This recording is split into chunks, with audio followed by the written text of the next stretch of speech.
Good afternoon, Ian Saw, Chairman of TFGA with your weekly wrap.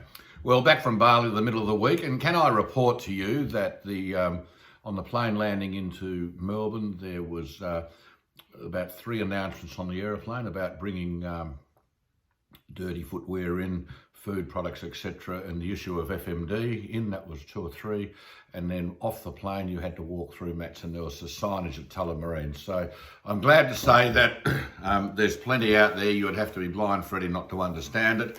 And then of course there was the signage at Launceston Airport. So that's pleasing to see that that's happening.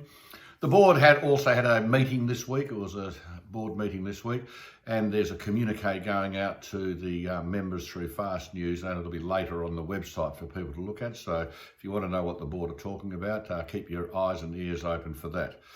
Look, everyone can see it's a dry season starting certainly in the southeast of Tasmania, and in other areas now saying it's getting dry. The team at TFGA have developed up a dry season guide, and that will be going out to the members next week. So look out for that, and then the resource will also be on the website in coming weeks when we get it up there. So thank you to the team, and that's going to be of great use to everyone else. TFGA's had input again on the biosecurity levy. We've written to the Federal Minister.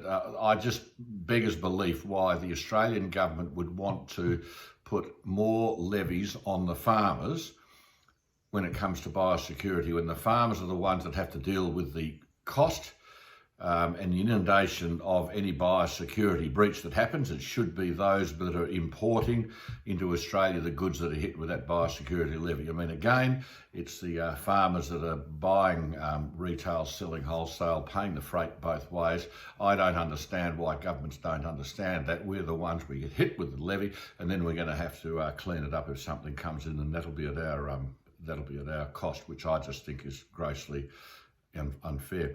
The Bean Committee met this week, had a productive meeting. There was a joint Meat and Wool Council meeting last week, and if you want to know what that was talking about, the communique is on the website from that meeting as well, so I urge you to go and have a look. It'll be on the Fast News as well. The Ag Supply Chain meeting will be next week, and TFGA will be there taking the issues of Tasmania onto that, and I think that freight will be part of that, and freight equalisation will be part of that discussion. There's also a Food and Ag Global Conference last week. You know, the red meat industry in Australia since 2005 has reduced its emissions by 65%. That's fantastic. Clearly the farmers are part of the solution, not the problem. And it's a shame that everyone doesn't understand that. Anyway, if your teams are in the football this week, I hope you have a great weekend. Until next week, take care.